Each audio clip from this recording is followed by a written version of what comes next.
مسجد عمرو بن العاص أول مسجد وجماعة إسلامية في مصر وأفريقيا.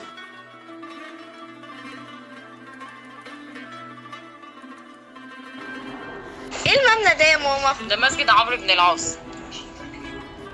هو ليه ماما سموه عمرو بن العاص؟ عشان اللي بناه القائد الإسلامي عمرو بن العاص لما جه فتح مصر. ومن هنا جت الفكرة عن مشروع بحثي في مسابقة اكتشف التاريخ عن مسجد عمرو بن العاص.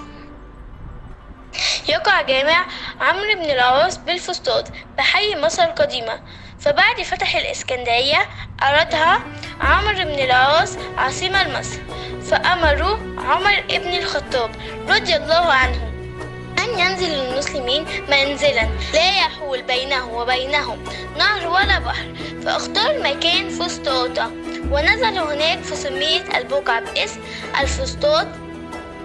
كانت الفسطاط عاصمة لمصر لما يقرب من 500 عام بعد تأسيس المدينة في عام 641 على يد القائد المسلم عمرو بن العاص بمساعدة القائد عبادة ابن الصامت. كما أشرف عبادة بنفسه على بناء مسجد عمرو بن العاص.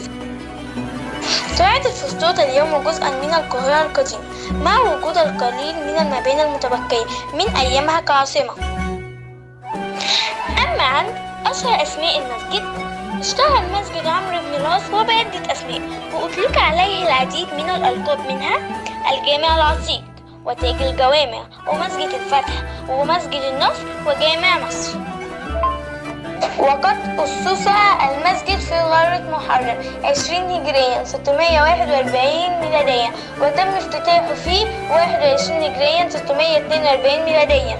أما عن مساحة المسجد فكانت مساحة الجامع وقت إنشائه 50 ذراعا في 30 ذراعا وله 6 أبواب، فظل كذلك حتى عام 53 هجريا 672 ميلاديا، وتوالت التوسعات حتى أصبحت مساحة المسجد 160 ذراعا في 150 ذراعا بتساوي 124 ألف ذراع معماري، أي ما يعادل 13,200 متر. عدد أعمدة المسجد حاليا 350 عمود وبه 1200 مشاكاه. أما عن أشهر علماء المسجد أولهم الصاحبي الكبير عبد الله بن عمرو بن العاص. أبرز من ألقى دروسا ومواعظ لهذا الجامع الشافعي ابن هشام صاحب السيرة عبد الصبور شاهين.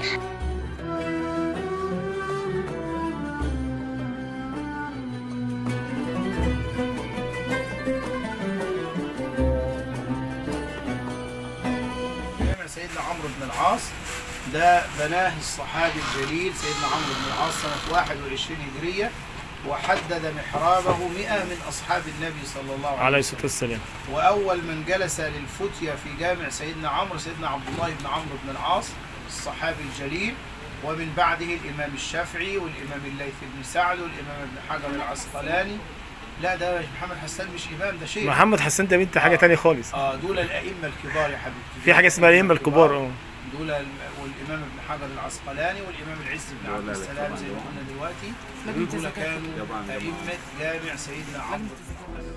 ولم يقتصر جامع عمرو بن العاص على أداء فريضة الصلاة، بل كان دار للاعتكاف.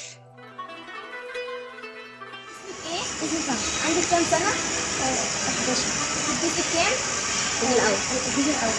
بتدرسي القرآن؟ الشيخ بتاعك اسمه ايه؟ عبد الله. انتي اشمعنى هنا اخترتي الجامع عمرو بن العاص؟ انا عايزه ابدا بزنس بس قالنا على